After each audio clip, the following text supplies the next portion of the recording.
તો કમલેશભાઈ, આ અત્યારે જે આખા ગુજરાતમાં સ્માર્ટ વીજ મીટર જે નખાઈ રહ્યા છે 2023 થી આમ તો કામ ચાલુ છે અને લોકો બહુ મોટા વિરોધ કરી રહ્યા છે. એમાં તમે ઘણા બધા લોકોને જાગૃત કર્યા છે, આખું આંદોલન કર્યું છે ગુજરાતભરમાં, જ્યાં જરૂર પડી છે ત્યાં તમે પહોંચી ગયા છો. તો અત્યારે શું પરિસ્થિતિ છે અને શા માટે લોકો વિરોધ કરી રહ્યા છે, થોડું સમજાવશો દર્શકોને? અતિ મહત્વની બાબત એ છે કે વીજ કંપનીઓ કોન્ટ્રાક્ટરો સાથે મળીને વીજ ગ્રાહકોને ત્યાં પરાણે સ્માર્ટ મીટર નાખે છે. આ સ્માર્ટ મીટરનો વિરોધ થવાનું મુખ્ય કારણ એ છે કે સૌથી પહેલા તો વીજ ગ્રાહક ત્યાં વીજ સ્માર્ટ મીટરની કોઈ જરૂરિયાત છે નહીં. ડિજિટલ મીટરો ઓલરેડી વર્ષોથી ચાલે છે, સરસ મજાનું ચાલે છે અને કમ્પ્લીટ ચાલે છે. આ સ્માર્ટ મીટર લાગવાના કારણે વીજ ગ્રાહકોને ત્યાં 20 થી 25% વીજ ખર્ચ વચી જતો હોવાની ફરિયાદો અમારી ટીમને અનેક જગ્યાએથી મળી છે. આના કારણે વીજ ગ્રાહકો આર્થિક બોજમાં ન આવી જાય, એના કારણે વીજ ગ્રાહકો મોટા પાયે આ સ્માર્ટ મીટરનો વિરોધ કરે છે. અતિ મહત્વની બાબત એ છે કે સ્માર્ટ મીટર લગાવવા માટે વીજ કંપની અને કોન્ટ્રાક્ટરોની સાંઠગાંઠ છે, ગઠબંધન છે. એના કારણે ફરજિયાત ન હોવા છતાં વીજ ગ્રાહકોને ફોસલાવે, દબાવે, પટાવે અથવા જે કોઈ કારણે જે કોઈ રીતે વીજ ગ્રાહકોને સ્માર્ટ મીટર લગાવે તો હોય તે વીજ કંપની અને કોન્ટ્રાક્ટરો લગાવવાના પ્રયત્ન કરે છે. અમુક જગ્યાએ તો પોલીસને સાથે લાવીને પણ દબડાવે છે. વાસ્તવિકતા એ છે કે વીજ મીટર કોઈ સંજોગોમાં લગાડવું ફરજિયાત નથી. આ વાત હમણાં આરટીઆઈમાં પણ ખુલાસો થયો, પરંતુ જ્યારથી વીજ મીટર એટલે કે સ્માર્ટ મીટરની શરૂઆત થઈ ત્યારથી જ અમે કહેતા હતા કે સ્માર્ટ મીટર લગાવવું કોઈ પણ સંજોગોએ ફરજિયાત ન હોય.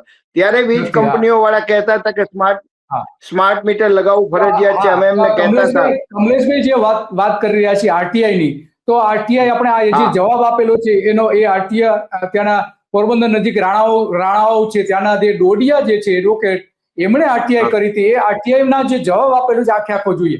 હા, તમે પહેલાથી કહેતા હતા કે ભાઈ આ ફરજિયાત નથી, આજે સાચું પડ્યું છે. એ વાત સાચી તમારી. યસ. સૌથી મહત્વની બાબત એ છે કે આપણે વીજ કંપનીના ગ્રાહક છીએ.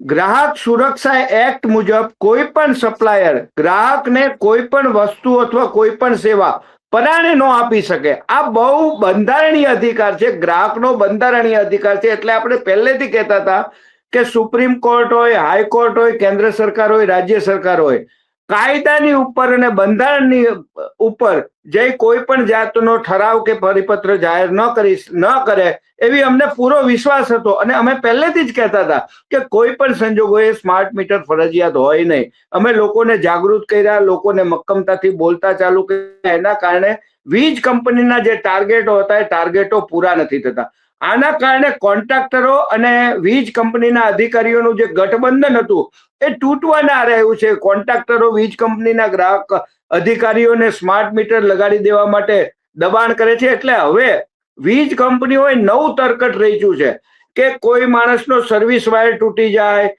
બીજી કઈ સમસ્યા થાય તો વીજ કંપનીઓ એવું કહે છે કે તમે જો સ્માર્ટ મીટર લગાવો તો અમે તમારો સર્વિસ વાયર સમો કરી દઈ, બીજી સમસ્યાઓ સમી કરી દઈ. એ વિરુદ્ધમાં પણ અમે આક્રમકતાથી જાગૃતિ લાવીએ છીએ. અમારી સ્પષ્ટ માંગણી છે કે વીજ ગ્રાહકને જે રીતે વીજ મીટરની સેવા જોતી હોય એ રીતે વીજ કંપની સેવા આપવા બંધાયેલી છે. દુર્ભાગ્યવશ રાજકીય પીઠબળના કારણે વીજ કંપની અને કોન્ટ્રાક્ટરો નગ્ન નાચ કરતા હોય એવું કહેવું હોય તો પણ વધારે ન કહી શકાય. અત્યારે વીજ ગ્રાહકોને લૂંટવા માટેનો રીતસર લાંબા ગાળાનું આયોજન કર્યું છે એવો અમારો સ્પષ્ટ આક્ષેપ છે. બરાબર છે. તો લૂંટવા માટે એટલે કઈ રીતે લૂંટવા માટે? લૂંટવા માટે એટલે સૌથી પહેલા તો એક વસ્તુ એ છે કે આ જે સ્માર્ટ મીટર હતું એ અત્યારે વીજ કંપની એવું કહે છે કે આ જે પહેલા જેવું હતું એવું નેવું જ મીટર છે. એટલે કે તમારું જે મીટર અમે લઈ જઈએ છીએ એવું નેવું જ મીટર છે. એટલે પહેલી વસ્તુ એ કે જો એવું નેવું જ મીટર હોય તો લગાડવાનું કોઈ કારણ નથી. આ પ્રીપેડ નથી, પોસ્ટપેડ છે. વીજ કંપની એવું કહે છે કે આમાં પણ તમારે બિલ આવશે. વાસ્તવિકતા એ છે કે આ પ્રીપેડ જ સ્માર્ટ મીટર છે. અત્યારે આખા ગુજરાતમાં આનો વિરોધ થવાના કારણે આ સ્માર્ટ મીટરમાંથી જે પ્રીપેડ વાળી ચીપ હતી, પ્રીપેડ વાળી જે ઓપ્શન હતું, એ હાલ ડિસ્કનેક્ટ કર્યું છે. એના કારણે એ મીટર અત્યારે પોસ્ટપેડ રીતે કાર્યરત છે, એટલે કે 1 મહિને બિલ આવે. જેથી વીજ કંપનીના ટાર્ગેટ પૂરા થઈ જશે ત્યારે એમની ઓફિસમાં બેઠા બેઠા આપણા ઘરનું સ્માર્ટ મીટર પ્રીપેડ કરી નાખશે. એટલે તમામે તમામ કંટ્રોલ વીજ કંપનીના હાથમાં રહેશે, ક્યારે પ્રીપેડ કરવું, ક્યારે પોસ્ટપેડ કરવું. એટલે અમારી સ્પષ્ટ વાત છે કે જો તમારે સ્માર્ટ મીટર લગાડવું હોય તો પહેલા સ્પષ્ટ ખુલાસો વીજ કંપની કરે કે આ સ્માર્ટ મીટર આજીવન પોસ્ટપેડ સ્માર્ટ મીટર જ રહેશે, કોઈ દિવસ પ્રીપેડ સ્માર્ટ મીટર તરીકે આને એક્ટિવ કરવામાં નહીં આવે. બીજી અતિ મહત્વની બાબત એ છે કે આપણા ઘરનું જે ડિજિટલ મીટર છે એ ડિજિટલ મીટરને ખબર નથી કે કમલેશભાઈએ કયા કલાકે કેટલો વીજ પ્રવાહ વાપર્યો. આ સ્માર્ટ મીટર છે એ TOD ઉપર કામ કરે છે, એટલે કે ટેરિફ ઓફ ડે. એને ખબર પડે કે કમલેશભાઈ બપોરે આટલો વીજ પ્રવાહ વાપર્યો, સાંજે આટલો વીજ પ્રવાહ વાપર્યો અને રાત્રિના સમયે આટલો વીજ પ્રવાહ વાપર્યો. આવનાર સમયમાં વીજ કંપનીએ અલગ અલગ સમયના અલગ અલગ વીજ દર નક્કી કરવા છે. એ વીજ દર નક્કી કરવા માટે આ ડિજિટલ મીટર કોઈ પણ સંજોગોએ ઉપયોગી નથી. આ વીજ દર નક્કી કરવા માટે એમને સ્માર્ટ મીટર વીજ ગ્રાહકને ત્યાં લગાડવું જ પડે. એટલા માટે એમ કેન પ્રમાણે વીજ કંપની આ સ્માર્ટ મીટર લગાડવા માટે પ્રોપેગેન્ડા કરે છે, તરકટ રચે છે.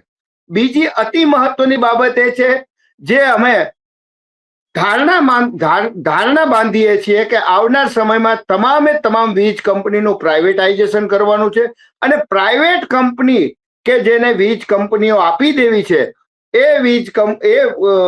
પ્રાઇવેટ કંપનીઓ સ્પષ્ટ કહે છે જો ગુજરાતના તમામે તમામ વીજ ગ્રાહકોને ત્યાં સ્માર્ટ મીટર લાગી જાય તો અમે પ્રાઇવેટાઇઝેશન સ્વીકારી અને આવનાર સમયમાં આ વીજને પ્રાઇવેટાઇઝેશન કરવા માટે સરકાર, કોન્ટ્રાક્ટર અને વીજ કંપનીઓની મિલીભગત છે એવી અમારી સ્પષ્ટ માન્યતા છે. માન્યતા, વાત સાચી છે. કમલેશભાઈ, અને લોકોને છેતરવા માટે આ જ વીજ કંપનીઓ કેવી જાહેર ખબર બનાવે છે જોઈ લી, અને લોકો એમાં ભરમાઈ પણ જાય છે કે ના ના આ તો બહુ સારી વાત છે. જો સાંભળો, ધ્યાન રાખજે ભાઈ, આવું છું.